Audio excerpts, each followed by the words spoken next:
Hi guys, how are you guys doing? Okay, so this is good news. Yes, YouTube posted something on their account, and I'm going to paste it on the screen here so you guys can see it. But then there's good news in what they posted. So, but in the meantime, I want to read out what they posted and then explain what it means. So they made this post 5 days ago, and it goes like this: Creators counting views on YouTube is getting on updates to provide a consistent standard across the platform. Last year, we updated how we count views for shorts to align with the industry standard. Starting August 24th, 2026, we are aligning all our 24th is like next tomorrow. We are aligning all our video formats to this same methodology, meaning a view will count from the very first frame. This updated standard will apply globally to long form videos, shorts, and live streams with no minimum watch time. Here's what this change means for you. Deeper metrics are still here. We are keeping our original view metrics called engaged views in YouTube Analytics, advanced mode, so you can see how many viewers choose to continue watching your video. No impact on earnings. This update won't impact your revenue or YouTube partnership program. That's the YBP eligibility. We hope this unified benchmark gives you a clearer picture of your overall exposure, allowing you to confidently showcase your true scale and value to brand partners. Check out our help center then. Okay. So now let me really explain let me break this down so that it will be very clear. Okay. This is actually good news for creators, especially if you've been watching your YouTube views closely. So what YouTube is changing is starting actually from August 24th, 2026. YouTube is changing the way it counts views, okay, for regular videos and live streams. Previously, YouTube had some conditions around what counted as a view. But now, for long form videos, shorts, and live streams, a view will count from the very first frame of the video. In simple terms, immediately someone starts watching your video, YouTube can count that as a view immediately. You don't need to wait until you watch like 5 seconds, 20 seconds, 50 seconds or 1 minute for it to now count. There will be no minimum amount of view time, like watch time, required for that initial view under this new counting standard. But there's an important distinction. YouTube is keeping another metric called engaged views. Think of it this way: views equals to how many times people started watching, and then engaged views is equals to how many people actually chose to continue watching. You understand? So you might see something like your videos got 10,000 views, but perhaps 3 people continued watching. You understand what I'm saying now? So those 3,000 people would be reflected in the deeper engaged view metrics. So this means you shouldn't look at the new public view number alone when judging whether your content is performing well or not. About your money, this particular part is important. YouTube is saying this change will not affect your earning. It's also saying it will not change your eligibility for the YouTube partnership program. So this isn't YouTube saying we are changing the view count, therefore we are changing how we pay you. That's not what it means. Your revenue system isn't being changed by this announcement. What this could mean for your channel is that, let's say you upload a 10-minute video before August 24th, YouTube views counting system may not have counted like every very brief start in the same way.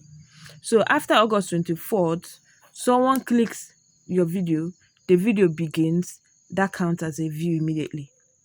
So you may notice your view numbers increase, particularly compared with your previous numbers.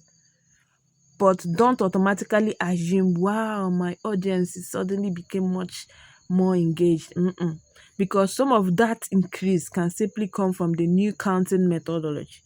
You get the point now? Now, that's why YouTube is giving creators the engaged view metrics to help you understand whether people are actually continuing watching your video or not. Okay, your name is welcome. So now, one thing I really want you to understand, this announcement does not mean that YouTube is going to push your videos more. That's not what it's saying. What it's saying is that it's changing how views are counted, not necessarily how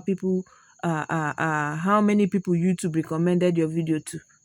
Your CTR, your retention, your subscriber, your watch time, how interesting your content is, how much YouTube promotes your video. So if you're currently experiencing something like 8,000 subscribers but only a few hundreds or even a few dozen views, this announcement doesn't automatically solve that problem. Your reach and recommendation performance are separate issues. The good part, however, for you is that for your channel, I'd actually start paying attention to three numbers after 24th of August. Number one is your views, how many people started the video. Then number two is the engagement views, how many people continued watching. Then number three is average percentage view retention, how well the video held their attention. That combination will tell you much more than the view count itself. And one more thing, don't panic if your analytics number looks different around August 24th and 25th. Okay, a change in methodology can naturally make your numbers look different, even if your actual audience behavior hasn't suddenly changed. YouTube is basically saying we are going to count a view from the moment someone starts watching your video. But we will still give you a separate metrics to show whether that actually stayed, like they actually stayed and watched till the end, or at least midway. If you want, I can explain this thing further. But then let's just say you don't really get it. YouTube is not saying. Remember the last update YouTube gave. Remember the last update YouTube gave that they've increased the watch hour. You understand, both for shorts and for long form videos. So which will affect monetization seriously. Moving like coming 2027. So YouTube increased the watch hour from 4,000 watch hour, which is very difficult, to 8,000 watch hour. It's gonna be hot. And then the short requirement from 10 million views to 20 million views. You get, so it's not going to be easy. But then they now rolled out this particular one because I know that on Facebook they don't calculate based on the way YouTube calculates. On Facebook, if somebody click your video, now one view be that, you get. So but YouTube is different, but now they are saying that they're going to follow the same pattern for like that is, you understand. So it's actually a good thing though. It's actually a good thing. At least it's a good thing in the sense that when brand go through your channel, they'll not be seeing one view. You get, at least they'll be seeing the number of time people clicked on your video to see. You understand? So unlike when YouTube will just, maybe 20 persons clicked your video because they didn't watch the first 20 seconds or 30 seconds, YouTube will just cancel all of them. You get. So but now, even if not 20,000 people click me and watch 20 seconds, YouTube will still leave and there. You get now. Anyway, thank you for watching and I'll see you in my next video. Sorry it's dark, but I had to just make this video.